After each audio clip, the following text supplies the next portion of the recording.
Hi, it's Tash. Welcome to Tash's Library. Today's video is looking at my top 20 fantasy novels so far as of April 2025. Now, some of these are older books, some of these are really new books.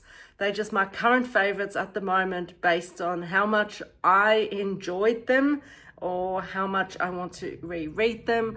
The ones that I keep thinking about and that I loved. These are not necessarily top for everyone, so highly subjective, so keep that in mind. So number 20 is The Will of the Many by James Islington, which is the first book in the Hierarchy series. Now this is a fairly new one to put on here, but it really touched me. It follows an orphan who's given an opportunity to attend this prestigious academy, but there's a very steep price for this. This book has a superb magic system, school setting, Roman-inspired political and social system. There are edge-of-your-seat action scenes, fascinating plot twists, and gosh, this book puts you through the emotional ringer. Number 19 is The Words of Radiance by Brandon Sanderson. This is the second book in the Stormlight archive. This is the sequel to Way of Kings, which follows different characters in the land of Roshar, which is a land ravished by storms and war. The reasons I love this book is for the superb world building, the highly nuanced characters with very deep flaws, very deep-seated enmities between characters, incredible battle scenes. And this book in particular, the first one was great, but this one in particular brought all the plot points together. It further developed the characters, and you're really seeing those developing friendships, the highly lovable supporting characters. This is just a wonderful book. It's very long, and I read it very quickly, which says a lot about how good it actually was. Number 18 is The Empire of Gold by S.A. Chakraborty. This is the third book in the Daevabad trilogy. Now, I could have put the first two in here as well because I really enjoyed this entire trilogy. This is the third book in a Middle Eastern-inspired fantasy, which is set in the city of Brass, which is a legendary city populated by Deva and Jinn. I love the Middle Eastern mythology in this, the very well-developed characters who are very socially, culturally, and psychologically consistent. And it's a very exciting ending to the trilogy with surprise twists, very high stakes, elemental magic, political conniving, pretty much everything that I enjoy in a fantasy. Number 17 is The City of Blades by Robert Jackson Bennett. This is the second book in the Divine Cities trilogy. This is definitely my favorite of the three, although the entire series is incredible. So in a war-torn city, a retired general is sent on a mission that could change or destroy the world. This book has one of my favorite characters. She's a very gruff, reluctant hero, and I absolutely loved reading from her perspective. This book, in fact, the entire series is riddled with political intrigue, forbidden magic, very strong female characters, an almost steampunk setting, and a very well-developed embedded mystery. Some scenes are surreal in this. It has heart-wrenching moments and very high stakes. Number 16 is The Bear and the Nightingale by Catherine Arden, which is the first book in the Winternight trilogy. And in the cold Russian wilderness, Vasya must protect her family and culture. So this is a highly atmospheric setting in which the landscape and the cold become characters in themselves. There is a very strong examination of the clash between traditional religion and Christianity and the social and psychological effects of this. The main character is a strong, courageous person with a very strong personal identity, and it's just so beautifully written and captivating. Number 15 is The City We Became by N.K. Jemisin. This is the first book in the Great Cities duology. In this one, you have ordinary people becoming the avatars for the different boroughs of New York. Because the city is now facing an uncanny threat from like Cthulhu type monsters. This is a totally unique story. I really enjoyed this. It has wonderfully crafted characters that you really come to know, and I can only imagine that you'd connect even more strongly with them if you know New York well, which I don't. The existential threat is significant. There's a deep exploration of loyalties and courage, prejudice, and identity. The themes in here are incredible and are just such a readable book that you just cannot put down. Number 14 was a charming book for me, and I keep thinking about it, and I can't believe it was a debut novel. This is Redemption in Indigo by Karen Lord. This is a standalone, and it's a sort of fairy tale where you follow Palmer, who decides to leave her foolish husband when he just continues to wreak havoc in her life.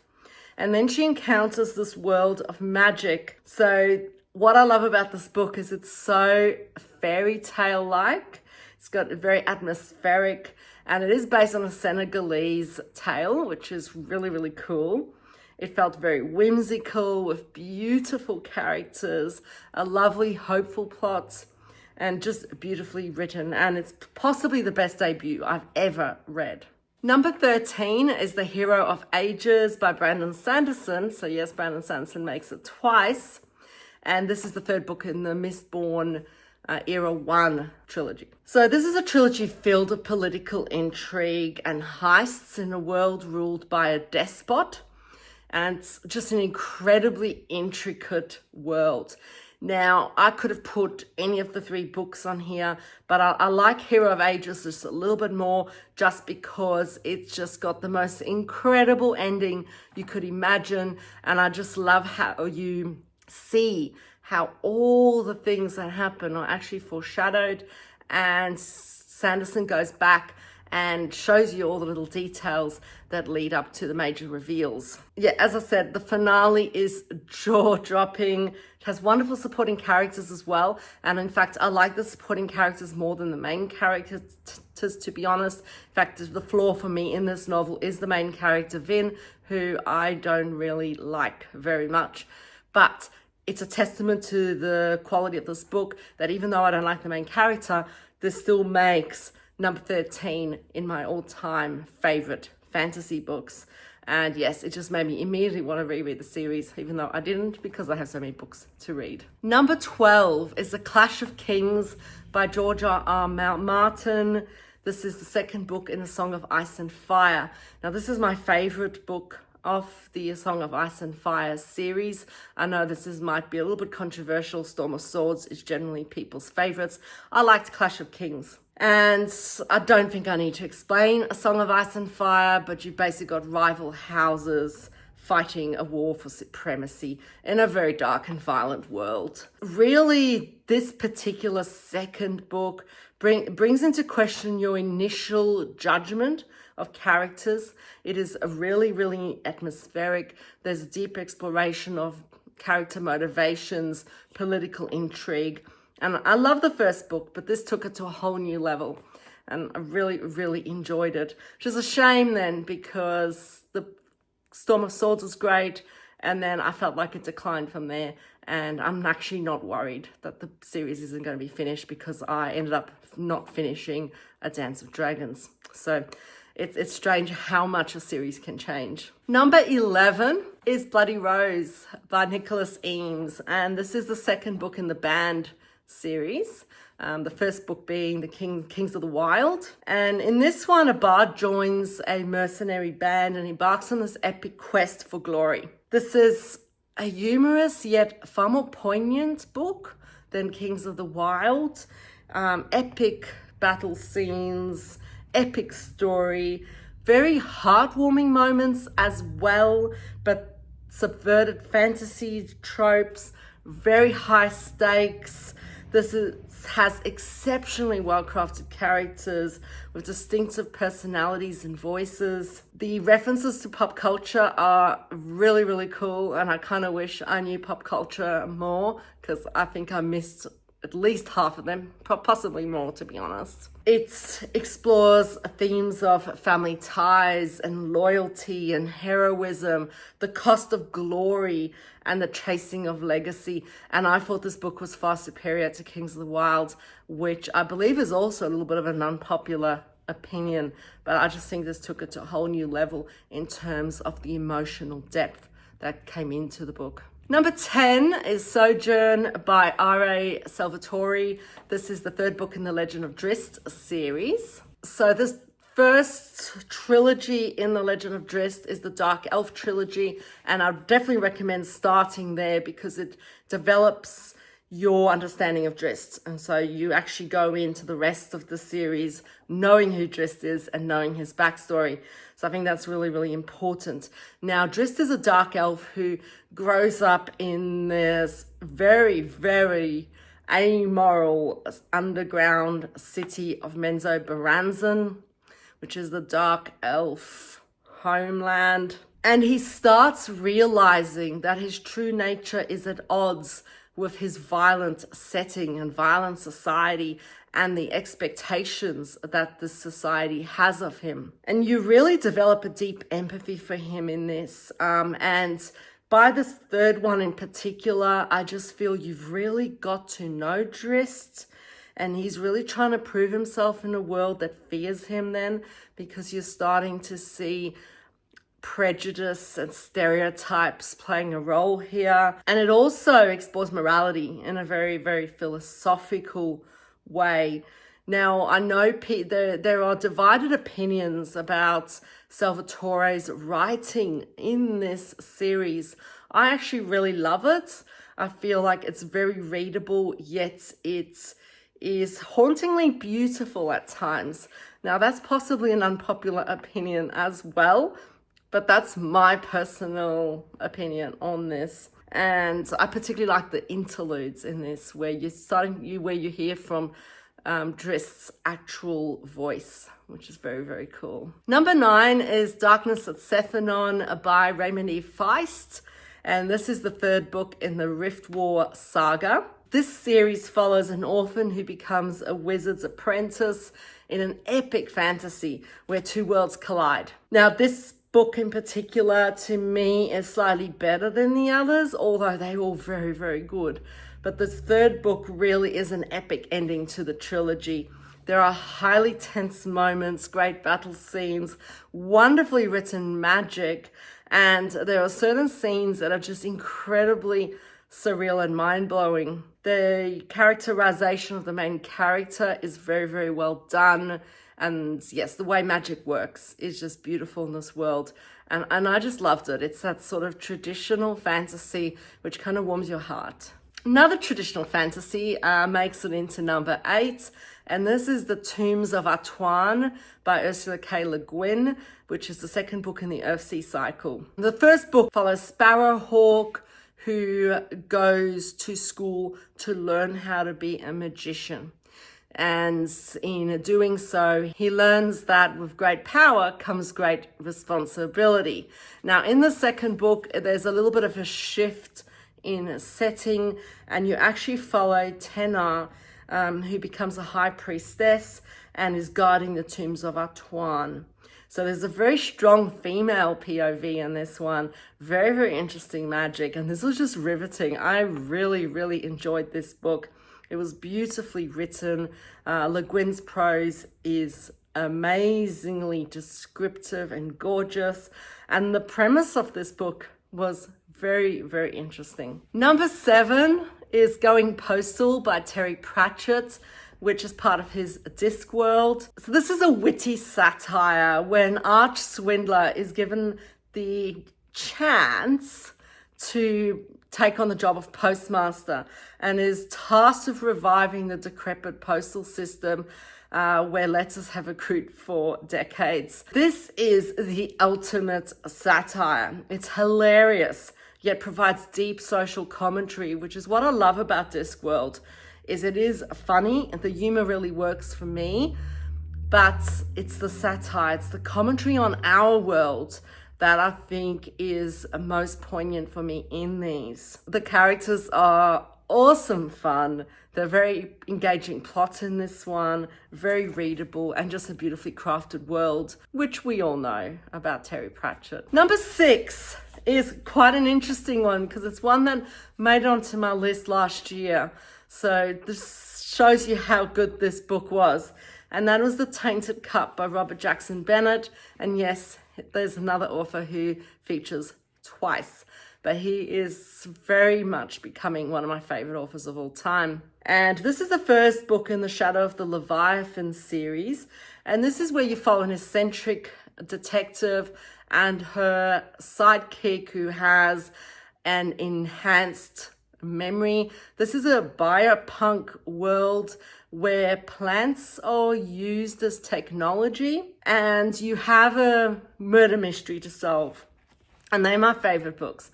I absolutely love murder mysteries in my fantasy and sci-fi books. They are just my jam.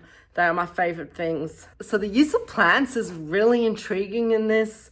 There's also a lot of body modification, but not in a creepy way, in a really cool way, but also looking at the consequences of this modification. Very likable detective duo.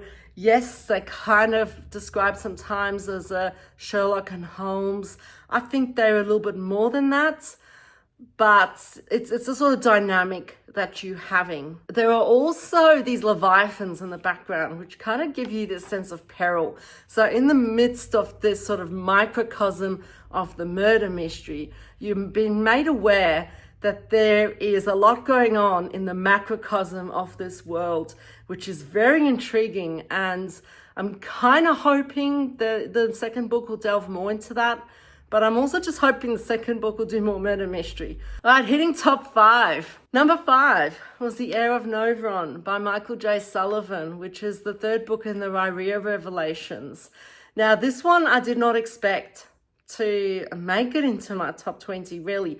I really enjoyed the first 2 books. They were just such good reads. But this third one just brought it home for me. The series follows Royce and Hadrian, who are mercenaries and really good friends, and they become embroiled in a conspiracy when they ask to steal a particular item. This book has the most satisfying conclusion. The friendship between the two is so fabulous. The plot is incredibly tense and well thought out. You have a vast world where you're really getting the world building in different regions of this particular place. Emotional ups and downs. Oh my gosh, one of the most emotional moments in the series happens in this book. And there are times where you're not sure how they're going to get out of whatever situation they're in. And it's just so tense at times.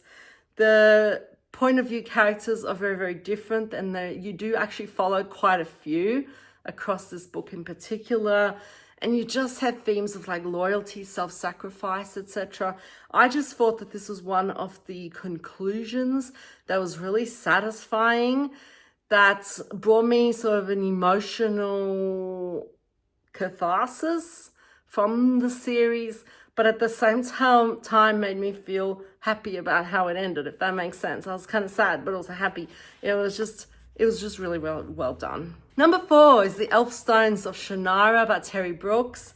And this is the second book in the original Shannara trilogy. And in an epic fantasy world ruled by magic, evil demons threaten death. And you need Will Ohmsford, who is your reluctant hero, to come in because he's the one who has the power to save the world. The characters in this are just so likable.